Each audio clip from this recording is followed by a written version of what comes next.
ہر وہ کام جو روافض کرتے ہیں ان میں سے کئی ایسے کام ہیں کہ نام نہاد اہل سنت .com غیر علمی، غیر کتابی، اصلی اور پکا جھالوی بابی انجینئر مرزا رافضی بھی لازمن کرتا ہے۔ اسے کہتے ہیں کھسیانی بلی کھمبا نوچے۔ جب آپ تو بیچارہ خود نہیں دے پا رہا اور بے بس ہو کر بدتمیزی کا لیول بڑھا کر اپنی وہی باتیں دہرا دیتا ہے۔ قادیان والے مرزے کی طرح جہلم کا یہ چھوٹا مرزا بھی جھوٹ بولنے سے باز نہیں آتا۔ آخر علامہ البانی رحمہ اللہ نے کب کہا کہ سیدنا علی رضی اللہ عنہ وردہ کے خلاف کھڑے ہونے والے صحابہ حق پر نہیں تھے؟ انہوں نے تو صرف خطا کی بات کی، اور خطا بھی ایسی جو معاف ہو بلکہ اس پر اجر بھی ہو۔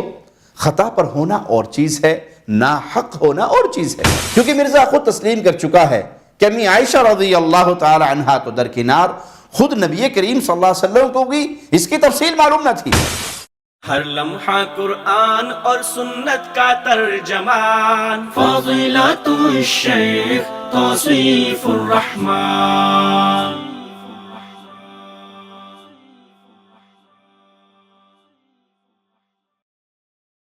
السلام علیکم ورحمۃ اللہ وبرکاتہ۔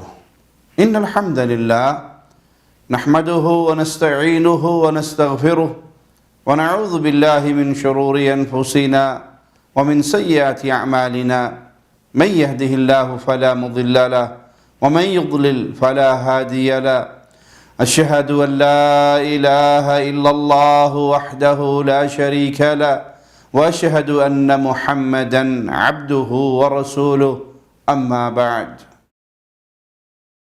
ویسے تو کتوں کی جبلت عادت میں شامل ہے کہ وہ بھونکتے ہیں، اور ہر ایک پہ بھونکتے ہیں۔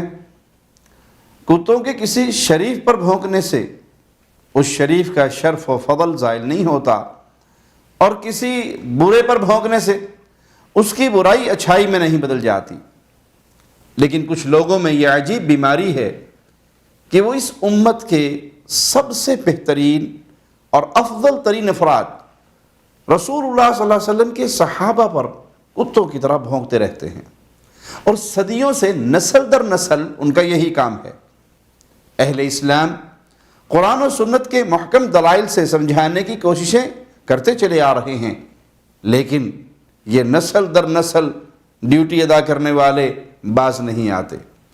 ایسے میں اگر ان کے ہاتھ کوئی روایت لگ جائے، چاہے وہ صحیح ہو یا ضعیف، بلکہ موضوعی کیوں نہ ہو، اس کو بیان کرتے ہوئے اس میں خوب مرچ مسالہ لگاتے ہوئے اس کا مفہوم بگاڑ کر پیش کرنے سے بالکل باز نہیں آتے، اور یہی ان کا باطل مذہب ہے۔ انہی روایات میں سے ایک کلاب حواب کے کتوں کے بھونکنے والی روایت بھی ہے، جسے روافض صدیوں سے ام المؤمنین سیدہ کائنات صدیقہ کائنات عائشہ سلام اللہ علیہا رضی اللہ تعالی عنہا طاہرہ مطہرہ کے خلاف پیش کر کے ان پر رسول اللہ صلی اللہ علیہ وسلم کی نافرمانی کی تہمت، اور ان پر تبرج جاہلیت کے ارتکاب کی تہمت، اور طرح طرح کے اعتراضات کرتے ہیں۔ ہر وہ کام جو روافض کرتے ہیں ان میں سے کئی ایسے کام ہیں کہ نام نہاد اہل سنت .com غیر علمی، غیر کتابی، اصلی اور پکا جھالوی بابی انجینئر مرزا رافضی بھی لازمن کرتا ہے۔ لبادہ سنیت کا اور کام رافضیوں والے۔ تو مرزا منگول اس میدان میں بھی روافض کے ساتھ انہی کی جگالی کرتا ہے، بلکہ کرتا چلا آ رہا ہے۔ ایسا نہیں کہ اہل علم نے مرزے کو سمجھانے کی کوشش نہ کی ہو، بہت کوششیں کی، لیکن یہ غیر علمی، غیر کتابی، مقلد بابی منگول سمجھنے کی کوشش ہی نہیں کرتا۔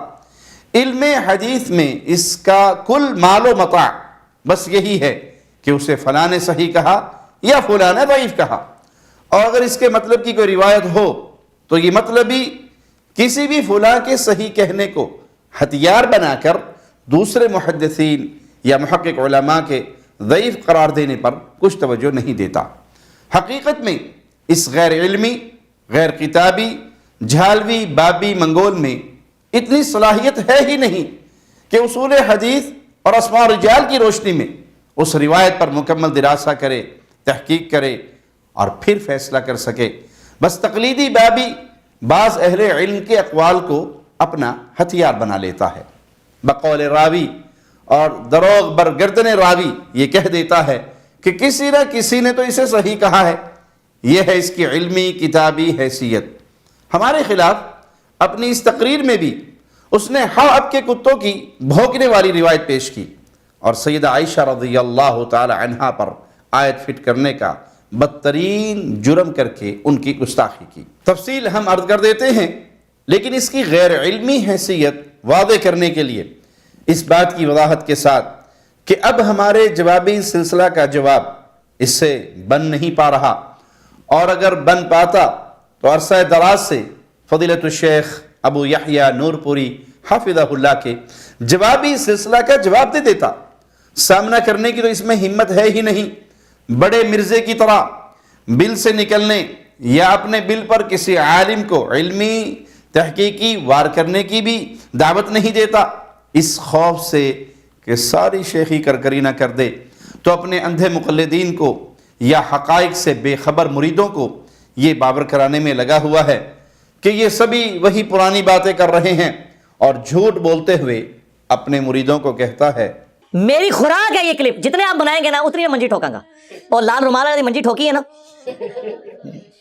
کیسا اڑ بھی نکلے آتے آئیں بھائی شائیں کرتا ہے، وہی گلاں کرتا ہے جڑی پہلے میں جواب دے چکے ہیں، لیکن دیکھ لیں بے عزت ہو رہا ہے۔ تو میں نے اپنے ہمارے بھائی ہیں عمار بن یاسر کے نام سے انہوں نے ایک چینل بنایا ہے، میں نے کہا اس کی نئی ویڈیوز بھی جتنی آئے نا وہ میرے کلپ لگا، وہ ایک ایک بات کا جواب ساتھ دیتے رہے کہ یہ ہے یہی ہے، آدھی آدھی باتیں اٹھا رہے ہیں اور وہ اپنا رنگ اس میں بھرنے کی کوشش کر رہے ہیں۔ ضرورت ہی نہیں ہے، میں نے ہر چیز اپنے حوالے سے الحمدللہ کلیئر کی ہے، میرے کسی اسٹوڈنٹ کو ضرورت نہیں پڑے گی، یہاں صرف اتنی ضرورت ہوگی کہ میرے ویڈیو کلپس جوڑ کے تو ان کو جواب دے دے کہ یہ دیکھو کہ تمہارے بزرگوں کی منجی اپنی زندگی میں ٹھوک کے گیا تھا، یہ دیکھ لو کلپ۔ اسے کہتے ہیں کھسیانی بلی کھمبا نوچے، جواب تو بیچارہ خود نہیں دے پا رہا اور بے بس ہو کر بدتمیزی کا لیول بڑھا کر اپنی وہی باتیں دہرا دیتا ہے اور بلائنڈ فالوورز میں کہتا پھرتا ہے یہ میری خوراک ہے، فلاں کی منجی ٹھوک دی اور فلاں کی منجی ٹھوک دی۔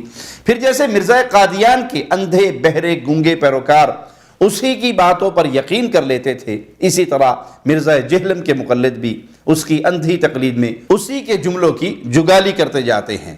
مرزا منگول کے اس بیان سے اتنا تو خوب واضح ہو گیا کہ صحیح حدیث میں جو باتیں نہیں انہیں پیش کر کے جو جھوٹ پر مبنی نتائج یہ نکالتا ہے، یا ضعیف روایات خاموشی سے اس کا غور چھپاتے اپنے جاہل مقلدین اور عوام الناس کو دھوکہ دیتے جو فتنہ پھیلا رہا ہے، اس کا جو تعاقب ہم کر رہے ہیں وہ سبھی مرزا دیکھ رہا ہے، لیکن اس کی منجی ایسی ٹھک رہی ہے کہ باولے پن کا شکار ہو گیا ہے، خود جواب کے کسی طرح لائق نہیں رہا، لہذا اپنے جیسے کسی جاہل کو کہہ دیتا ہے کہ اس کا فلاں کلپ لے کر میرا کوئی بیان لگا دو، اور وہ مقلد نشہ تقلید میں ایسا دھت ہے کہ اس کا بابا مرزا کہہ دیتا ہے اور وہ اندھی تقلید کرتا ہوا وہی کچھ کرتا ہے۔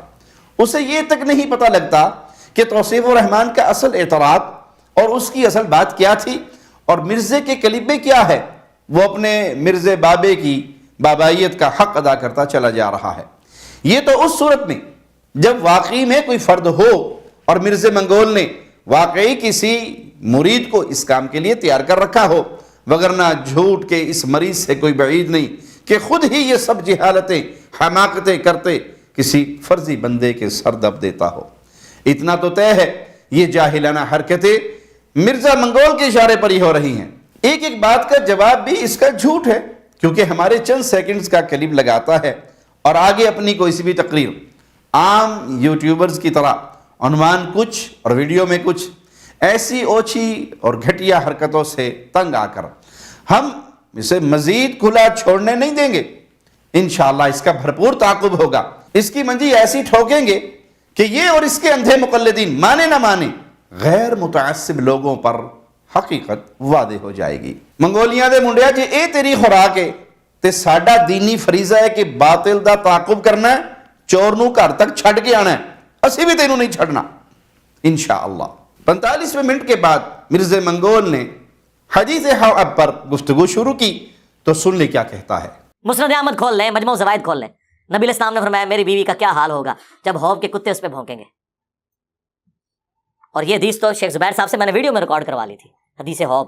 اور یہ صحیح حدیث ایک سنو, نبی کریم صلی اللہ علیہ وسلم نے فرمایا تھا کہ میری بیویوں میں سے کون سی بیوی ہے جس پر حوض کے کتے بھونکیں گے. صحیح ہے یہ. جب عائشہ صدیقہ اپنے ساتھیوں کے ساتھ لشکر کے ساتھ جا رہی تھی حوض سے, تو وہاں کتے بھونکے بہت زیادہ. یہ غیب کی خبر پوری ہوئی, ثابت ہوئی. اس لیے ہم کہتے ہیں کہ نبی کریم صلی اللہ علیہ وسلم کو جو اللہ نے غیب بتایا تھا وہ جانتے تھے وہی کے ذریعے. تو عائشہ صدیقہ نے پوچھا یہ کون جگہ فرمایا یہ حوض ہے.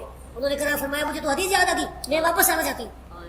تو انہوں نے کہا کہ نہیں, اللہ مسلمانوں میں صلح کرا دے. یہ مسئلہ صلح کا تھا, جنگ کا نہیں تھا. پھر جنگ ہوئی اور وہ پیشن گوئی پوری ہوئی.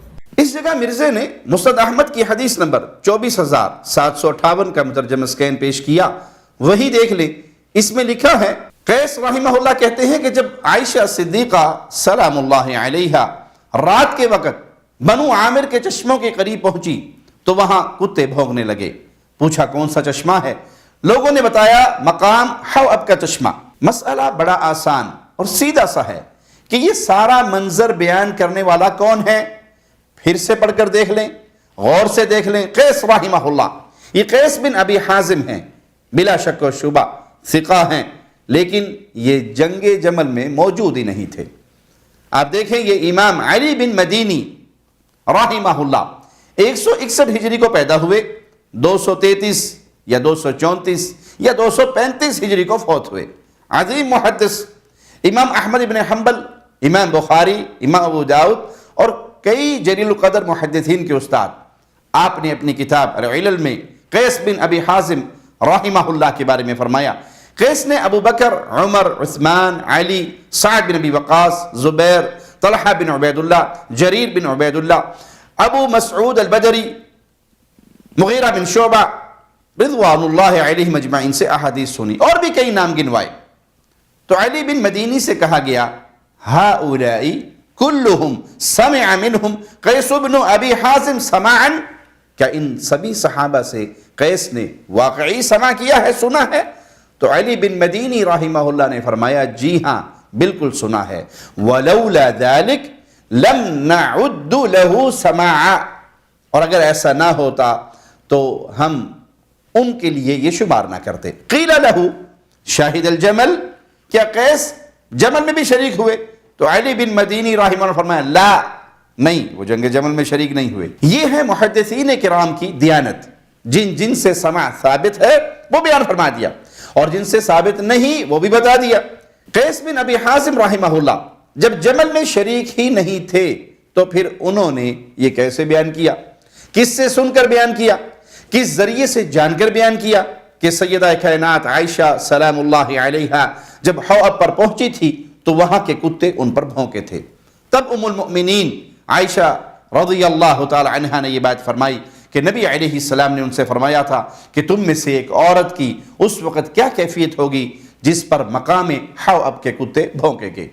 یہ دنیا کا دستور ہے, سبھی عقل مند اس بات کو تسلیم کرتے ہیں کہ عینی شاہد وہی بن سکتا ہے جو موقع پر موجود ہو. امام قیس بن ابی حازم رحمہ اللہ اس وقت وہاں نہیں تھے, وہ جمل میں شریک ہی نہیں تھے. چونکہ وہ یقینی طور پر ثقہ ہیں, اس لیے بعض اہل علم فرماتے ہیں کہ کسی سے سنا ہوگا, تو جب تک اس کسی کا پتہ نہیں چل جاتا کون ہے, کیسا ہے, تب تک یہ روایت وہی بھی رہے گی کہ سند کا منقطع یقینی ہے. تو جو لوگ اس ضعیف غیر ثابت شدہ روایت کو لے کر اہل ایمان کی ماں ام المؤمنین عائشہ صدیقہ سلام اللہ علیہا پر یوں بھونکتے چلے آ رہے ہیں, اور نسل در نسل گویا کہ اس ضعیف روایت اور غیر ثابت روایت میں انہیں بھونکنے کا حکم دیا گیا ہو. ان بھونکنے والوں اور مرزا منگول پر لازم ہے کہ اس دلیل کا علمی جواب دے کہ جب قیس وہاں موجود ہی نہیں تھے تو پھر ان کا مشاہدہ بیان کرنا بغیر کسی واسطے ذریعے کے کیسے ثابت ہو گیا. مطلب کے لیے علامہ البانی رحمہ اللہ کے پیچھے چھپتے پھرنے کا کوئی فائدہ نہیں, اور صرف اپنے رافضی مزاج کو تسکین پہنچانے کے لیے علامہ البانی رحمہ اللہ کا علمی مقام و مرتبہ بیان کرنے کا بھی کوئی فائدہ نہیں. وہ جتنے بھی بڑے عالم ہو, محقق ہوں, کبھی آئمہ محدثین اور آئمہ جرح و تعدیل کے برابر نہیں ہو سکتے. ایک مثال کے ذریعے بات کو سمجھ لیں. الحمدللہ اس مثال میں تو مرزا بھی ابھی تک ہمارے ساتھ متفق نظر آتا ہے. ہم سیدنا علی علیہ السلام کے تمام ثابت شدہ اور واقعی فضائل کو تسلیم کرتے ہوئے یہ بات اعلانیہ کہتے ہیں کہ وہ مشکل کشا حاجت روا نہیں ہیں. ان کے فضائل مناقب سب تسلیم ہیں، لیکن وہ مشکل کشا نہیں، حاجت روا نہیں. یہ تو میرا خالق و مالک ہے، وہی مشکل کشا ہے، وہی حاجت روا ہے. اب جو اس بات کی تردید کرنا چاہے تو اس پر لازم ہوگا کہ وہ کوئی ایسی دلیل پیش کر دے جس میں واقعی اس بات کا ذکر ہو، ثبوت ہو کہ مولا علی مشکل کشا بھی ہیں، حاجت روا بھی ہیں. لیکن اگر وہ شرکی عقائد کا حامل فرد اس دلیل پیش کرنے کی بجائے مولا علی کے فضائل خصائص بیان کرنا شروع کر دے تو آپ ہی بتائیں پھر اس کے بیان کردہ فضائل و خصائص سے سیدنا علی کا مشکل کشا ہونا کیا ثابت ہو جائے گا؟ نہیں، اور یقیناً نہیں. بالکل مرزا اگر اس روایت کو صحیح سمجھتا ہے تو اس پر لازم ہے کہ ہماری اصل دلیل کا جواب پیش کرے.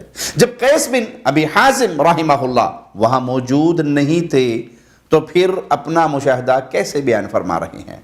ان کا سورس آف نالج کیا تھا؟ اس کا جواب دو. بات کو سمجھنے کی کوشش کرے. تعصب و جانبداری، ضد و انا پرستی، ذاتی خواہشات و جذبات اور گھمانا پھرانا دین نہیں بلکہ دینی تقاضوں کی مخالفت ہے. اب مرزا اس کے جواب میں کرتا کیا ہے؟ شیخ البانی رحمہ اللہ، شیخ زبیر رحمہ اللہ کے فضائل، ان کے علمی محاسن، کارنامے گنوانا شروع کر دیتا ہے.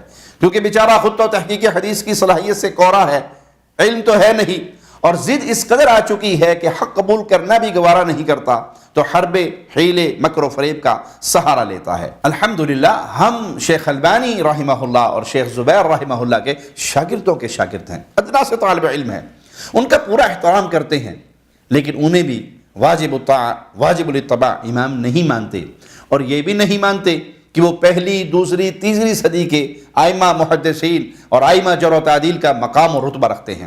ان کا ماخذ بھی ائمہ محدثین کے اصول، ان کی شہادات تھی، ہمارا ماخذ بھی وہی ہے. مرزا کی غیر سنجیدگی، غیر علمی اور غیر کتابی، غیر تحقیقی ہونے کا یہ عالم ہے کہ اس کے جواب میں ہماری ساری باتیں گول کر کے بس چند سیکنڈ یا 1-2 منٹ کا ہمارا بیان چلا کر اپنی کوئی پرانی تقریر لگا کر اپنے بلائنڈ فالوور سے کہہ دے گا کہ میں نے اس کا جواب دے دیا. اب آپ ہی بتائیں یہ دینی طرز عمل ہے یا کھلواڑ؟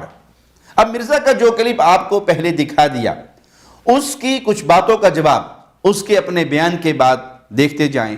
مرزا کہتا ہے شیخ البانی نے پورا چیپٹر سلسلہ حدیث سیاح میں حدیث حوض کے اوپر، اور انہوں نے صفوں کے صفحے کالے کر دیے. مبالغہ آمیزی تو عادت ہے مرزا منگول صاحب کی، وگرنہ اگر صحیح حساب و کتاب لگائیں تو بس صرف 9 صفحات بنتے ہیں. الصحیحہ کی جلد اول حدیث نمبر 474 صفحہ نمبر 846 کے آدھے صفحے سے یہ بحث شروع ہوئی. دیکھ لیں سکین، اور صفحہ 855 تک یہ کل 9 ہی صفحات بنتے ہیں، کوئی سینکڑوں صفحات نہیں. باقی چیپٹر صرف اس حدیث حوض پر ہی نہیں اور بھی کئی احادیث پر قائم ہیں. پہلی حدیث ہی دیکھ لیں، چیپٹر ہے المستقبل للاسلام، اور بھی کئی چیپٹرز ہیں. مرزا کہتا ہے انہوں نے کہا کہ شیعہ تو 12 کو معصوم مانتے ہیں، تم سارے صحابہ کو معصوم مانتے ہو. یہ بھی مرزا منگول کی کہانی ہے. اصل میں علامہ البانی رحمہ اللہ نے نصیحت کرتے ہوئے جو فرمایا وہ آپ مرزے کے لگائے اردو ترجمے والے سکین سے ہی دیکھ لیں. ترجمہ میں لکھا ہے اہل سنہ کو چاہیے کہ وہ محترم شخصیات کی شان میں غلو نہ کیا کریں، جیسے کہ شیعوں نے اپنے اماموں کے حق میں کیا اور انہیں معصوم قرار دیا. آپ نے دیکھا چور مرزے کی چوری، ہیرا پھیری، سینہ زوری خود اس کی اپنی ویڈیو سے پکڑی گئی، رنگے ہاتھوں پھڑیا گیا. علامہ البانی رحمہ اللہ نے یہ ہرگز نہیں کہا کہ اہل سنہ سارے صحابہ کو معصوم مانتے ہیں، کیونکہ وہ جانتے تھے کہ اہل سنہ رسول اللہ صلی اللہ علیہ وسلم کے بعد کسی کو معصوم نہیں مانتے. صحابہ اور اہل سنہ پر جھوٹ گھڑنا مرزے منگول ورگے فراڈیے دا کام ہے. چنگے لوکی ایہو جا کام نہیں کر دے، اور ہم تو کسی کافر دشمن پر بھی جھوٹ بولنا گوارا نہیں کرتے، اور نہ ہی سانو اسلام دی عادت دیندا ہے. اے مرزے فراڈیے ورگے دی عادت ہے اور انہاں دے ہی کردار ہے. مرزا جی گل جنی ہوئے انی دسیا کرو، بیبیاں طرح مرچ مسالہ نہ ماریا کرو. آئیے دیکھیں یہ اصل عربی نسخہ بھی دیکھ لیں، صفحہ 854 پر یہ جملہ ہے. آگے سنیں مرزا کیا کہتا ہے. یہ ماننا پڑے گا کہ جب 2 گروہ لڑے اور ہزاروں مسلمان شہید ہوئے تو رسپانسبلٹی تو فکس کرنی پڑے گی نا. یہ نہیں کہہ سکتے کہ دونوں حق پہ تھے. انہوں نے کہا حضرت علی اور ان کے ساتھی حق پر تھے، مخالفین جو تھے، جو صحابہ کی جماعت ہے، ہم انہیں اجتہادی خطا پہ کہتے ہیں لیکن وہ حق پہ نہیں تھے۔ قادیان والے مرزے کی طرح جہلم کا یہ چھوٹا مرزا بھی جھوٹ بولنے سے باز نہیں آتا۔ آخر علامہ البانی رحمہ اللہ نے کب کہا کہ سیدنا علی رضی اللہ عنہ وردہ کے خلاف کھڑے ہونے والے صحابہ حق پر نہیں تھے؟ انہوں نے تو صرف خطا کی بات کی، اور خطا بھی ایسی جو معاف ہو بلکہ اس پر اجر بھی ہو۔ خطا پر ہونا اور چیز ہے، ناحق ہونا اور چیز ہے، دونوں میں فرق واضح ہے۔ قرآن اور حدیث کے کئی دلائل سے ثابت ہوتا ہے کہ خطا کرنے والا حق پر ہوتے ہوئے بھی خطا کر سکتا ہے۔ مطلب خطا کرنے والا ہمیشہ ناحق ہی نہیں ہوتا، حق پر ہوتے ہوئے بھی خطا ہوتی ہے۔ دوسرا جھوٹ مرزے کا یہاں پر یہ کہ علامہ البانی نے کہا ہزاروں لوگ شہید ہوئے، انہوں نے ہزاروں کا نہیں کہا، بلکہ کیا کہا؟ یہ دیکھیں الصحیحہ جلد نمبر 1 ہے، صفحہ 854 ہے۔ والعقل يقطع بأنه لا مناص من القول بتغطية إحدى الطائفتين المقاتلتين اللتين وقع فيهما مئات القتلى۔ عقل قطعی طور پہ یہ طے کرتا ہے کہ یہ ماننا پڑے گا دو لڑنے والی جماعتیں جن کے درمیان سینکڑوں لوگ قتل ہوئے، ان دونوں میں سے ایک جماعت خطا پر تھی۔ دیکھ لیں، بات تو خطا کی ہے، اور میات القتلہ کا مطلب سینکڑوں شہید بنتا ہے، منگول صاحب ہزاروں نہیں بنتا۔ یہ بات بھی نوٹ کر لیں کہ ہمارے سامنے صحیح یا حسن سند سے ابھی تک کوئی ایسی روایت نہیں آئی کہ سینکڑوں لوگ شہید ہوئے تھے۔ یہ تاریخ کی بے سند اور غیر ثابت شدہ روایات ہیں۔ چونکہ ہم صحیح سند ثابت شدہ روایت ہی تسلیم کرتے ہیں، تو سینکڑوں شہادت والی بات سے تو ہم متفق نہیں۔ مرزا کا علامہ البانی پر جھوٹ تو پکڑا گیا کہ انہوں نے سینکڑوں کہا، اور مرزا منگول نے سینکڑوں کو ہزاروں مسلمان شہید بنا دیا۔ جی نہیں، انہوں نے ایسا نہیں کہا۔ آگے مرزا نے اجتہاد والی حدیث پر جو جہالت کے نمونے چھوڑے، انشاءاللہ ان کا بھی ہم جواب الگ سے دیں گے۔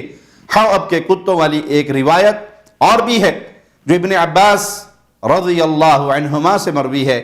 امام ابو حاتم الرازی رحمہ اللہ نے اور امام جرح و تعدیل ابو زرع الرازی رحمہ اللہ نے اس روایت کو منکر کہا ہے۔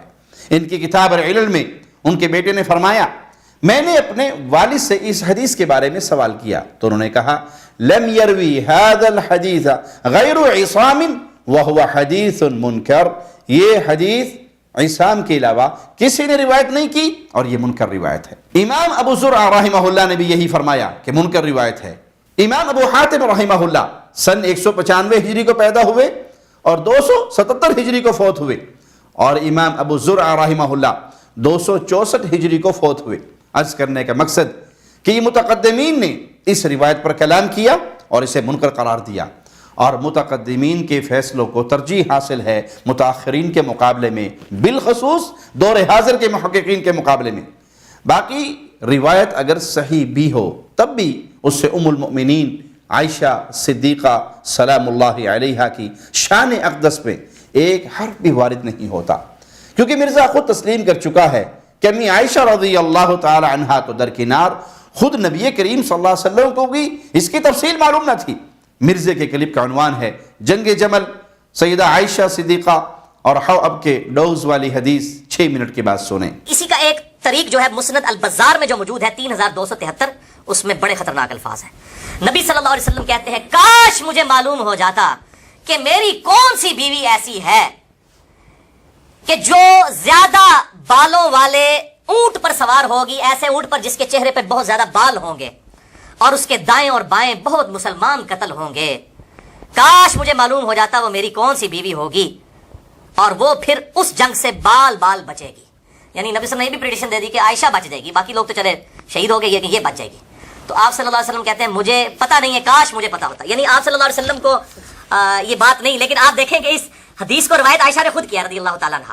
خطرناک کیا ہے یہ تو مرزا نے نہیں بتایا، لیکن مرزا 4-5 بار کہہ گیا کہ نبی علیہ السلام نے فرمایا کاش مجھے معلوم ہوتا، مجھے پتہ نہیں۔ رہا معاملہ امی عائشہ کا روایت کرنا، وہ ثابت ہی نہیں۔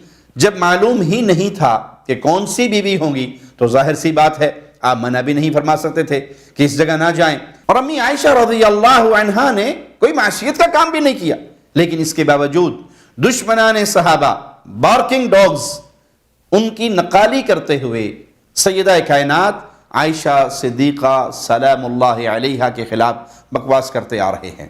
پھر یہ روایت تو ضعیف ہونے کے باوجود واضح کرتی ہے جب مومنوں کی ماں کو اس کا علم ہوا کہ یہ حوض کا چشمہ کنواں یا پانی ہے تو فوراً واپسی کا ارادہ فرمایا۔ خود مرزا نے الصحیحہ کا مترجم جو سکین لگایا اس میں لکھا ہے، لیکن سیدنا زبیر رضی اللہ عنہ وارضاہ نے ان سے کہا عسى اللہ عز وجل ان یصلح بکی بین الناس، ممکن ہے اللہ تعالی آپ کی وجہ سے لوگوں میں صلح کروا دے۔ تو اس ضعیف روایت کے مطابق بھی یہی بات واضح ہوتی ہے کہ ام المؤمنین عائشہ سلام اللہ علیہا کو سیدنا علی علیہ السلام سے کسی قسم کا کوئی بغض نہیں تھا، اور وہ جنگ کی نیت سے بھی نہیں نکلی تھی، وہ تو بس صلح کروانا چاہتی تھی کہ اپنی حیثیت و مقام میں فریقین کے نزدیک بالاتفاق قابل عزت و شرف ہیں اور واجب الاحترام ہیں، ایک عظیم ہستی ہیں، تو اپنے اس مقام کے ذریعے وہ ان دونوں گروہوں میں صلح کروا دے۔ خلاصہ کلام کہ روایت ثابت نہیں اصول محدثین اور متقدمین محدثین کے نزدیک، اور اگر فرض کر لیں کہ یہ صحیح بھی ہے تو نہ ہی یہ سیدہ عائشہ کے خلاف ہے نہ ہی اہل اسلام کے موقف کے خلاف، والحمدللہ حمدا کثیرا۔ ہاں یہ بات ضرور ہے کہ جو لوگ اسے لے کر بشرط صحت روایت اب کے کتوں والی ڈیوٹی ادا کر رہے ہیں، نسل در نسل اسے فریضہ سمجھتے ہیں، ان کے باطل پروپیگنڈے کے ضرور خلاف ہے۔ باقی تفصیل انشاءاللہ اللہ نے چاہا تو ہم پھر بیان کریں گے۔ اقول قولی ھذا واستغفر اللہ لی ولکم ولسائر المسلمین۔ ہر لمحہ قرآن اور سنت کا ترجمان، فضیلت الشیخ توصیف الرحمان۔